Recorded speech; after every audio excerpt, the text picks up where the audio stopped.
بسم اللہ الرحمن الرحیم۔ حدیث نبی صلی اللہ علیہ وآلہ وسلم۔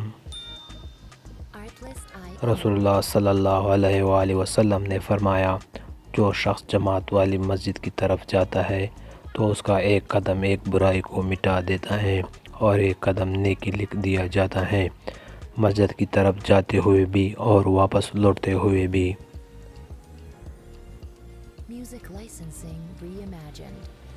مصیبت میں تسلی دینے کی فضیلت۔ رسول اللہ صلی اللہ علیہ وآلہ وسلم نے فرمایا، جو کوئی مسلمان اپنے مسلمان بھائی کو مصیبت میں تسلی دے، اللہ قیامت کے دن اسے عزت کا جوڑا پہنائے گا۔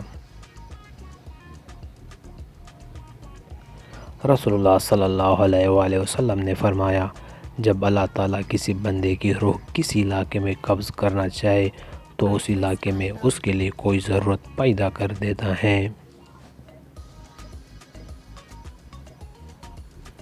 رسول اللہ صلی اللہ علیہ وآلہ وسلم نے ارشاد فرمایا، جس کے پاس 3 بیٹیاں ہوں اور وہ ان کے ہونے پر صبر کرے، ان کو اپنی کمائی سے کھلائے پلائے اور پہنائے تو اس شخص کے لیے قیامت کے دن جہنم سے آڑ ہوں گی۔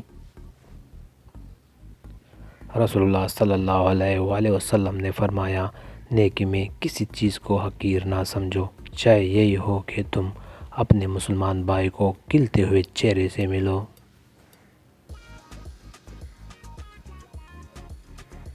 رسول اللہ صلی اللہ علیہ وآلہ وسلم نے فرمایا، موت ڈرنے کی چیز ہے، لہذا جب تم جنازہ دیکھو تو کھڑے ہو جاؤ۔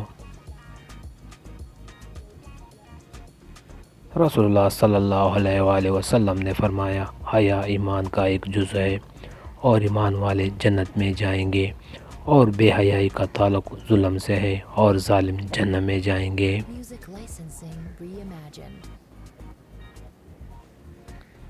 رسول اللہ صلی اللہ علیہ وآلہ وسلم نے فرمایا، اللہ نے زمین و آسمان کی تحقیق سے 50,000 سال پہلے مخلوق کی تقدیر لکھی، اور اس کے عرش پانی پر تھا۔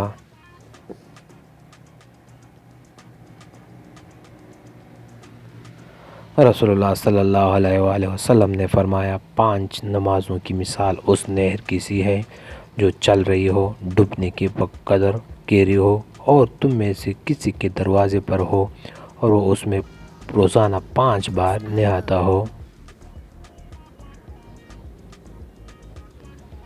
حدیث نبی صلی اللہ علیہ وآلہ وسلم۔ قرآن اس وقت تک پڑھو جب تک تمہارے دل اس پر متوجہ ہو، اور جب تمہارے خیالات منتشر ہو جائے تو پھر اسے پڑھنا چھوڑ دو۔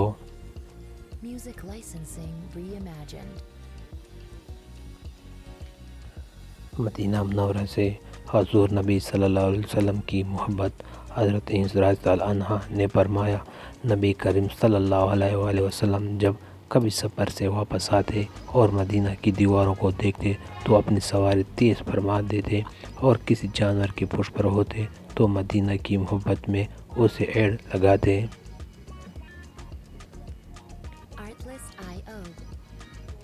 رسول اللہ صلی اللہ علیہ وسلم نے ارشاد فرمایا، جو شخص فقر کا شکار ہو اور اس پر صبر نہ کر کے لوگوں سے بیان کرتا پھرے تو اس کا فقر ختم نہیں ہوگا، اور جو فقر کا شکار ہو اور اسے اللہ کے حوالے کر کے اس پر صبر سے کام لے تو قریب ہے کہ اللہ تعالیٰ اسے جلد یا بدتر رزق کی فراوانی عطا فرمائیں گے۔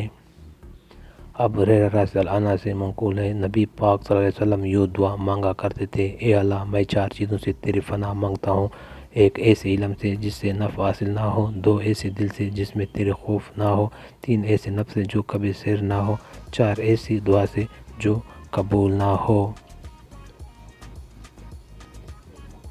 ویڈیو پسند آئے تو لائک کریں۔